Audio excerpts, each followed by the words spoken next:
The San Francisco 49ers are traveling to Seattle to take on the division rivals, Seattle Seahawks. I tell you what, this game has a lot on the line, especially for the 49ers, because if they win, they clinch the division. And if they want to win, well, I got 5 keys to victory for the 49ers. Check it out.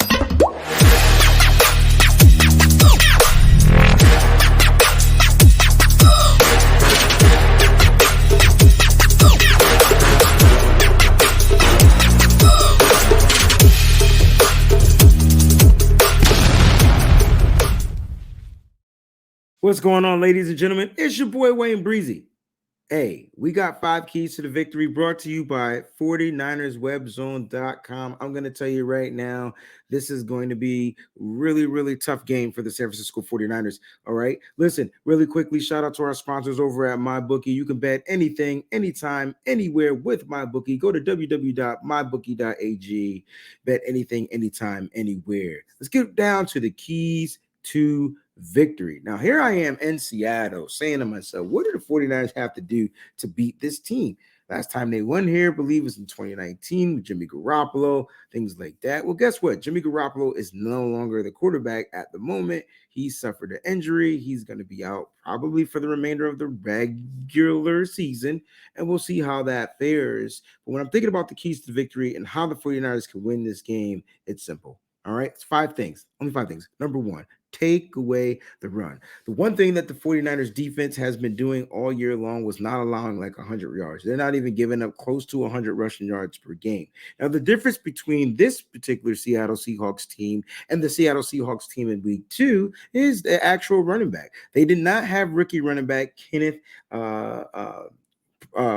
performing in that particular game, right? So he will be here in this game, all right? And that is going to be a key factor for the Seattle Seahawks. Got to stop Kenneth Walker. You stop this guy, 49ers will be looking to be victorious again. And there's a reason, right?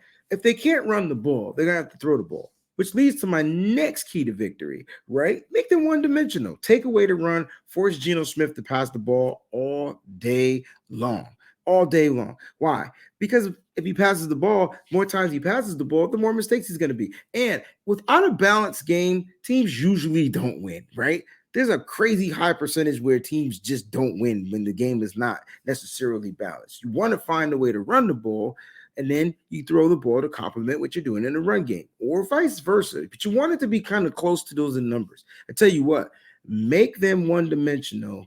I guarantee you the Seahawks will turn the ball over to that 49ers defense, and the 49ers defense again will find a way to prevail. So the first 2 keys lie in on the defense, right? Take away the run. That's number 1. Number 2, make them one-dimensional, make them pass the ball. Make sure, though, in that game, when we talk about taking away the run, getting back to the first point, you make sure you keep a spy or you contain that Geno Smith, all right? I guarantee you the defense is going to look to force him outside that pocket, and we cannot break down in lane. So you have to be disciplined when you're playing a quarterback that's mobile, whatever word it is you choose. All right. Take away the run on all facets, make them one-dimensional, force them to throw the ball. Number 3, you gotta let Brock rock, right? So what do I mean by let Brock rock? Well, let this guy go out and play the style of football that he's been playing for the past couple of weeks. Why? Because it's been successful. Why change up anything? Why ask Brock to do things that you haven't asked him to do yet?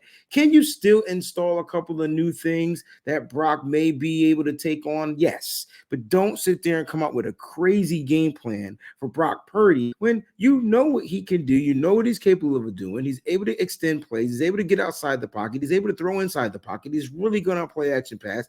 And if he has to tuck the ball and run, he will run it.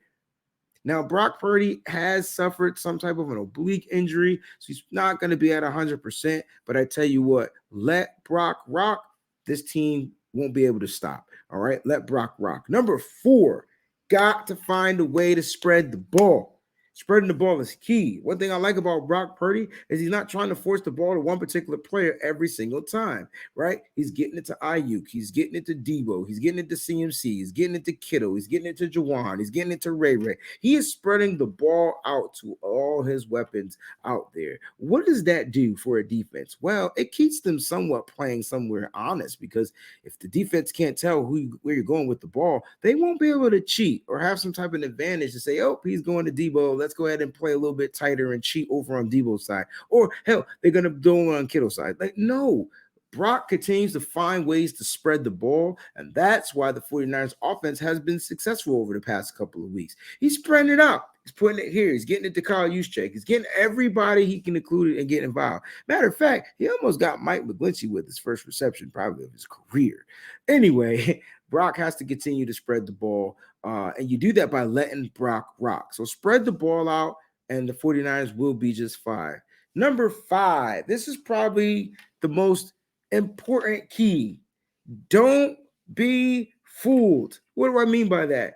Well, this is pertaining to special teams, because every time the Seattle Seahawks play the 49ers, there's some type of special teams fluke. Something happens, and they're at home this time.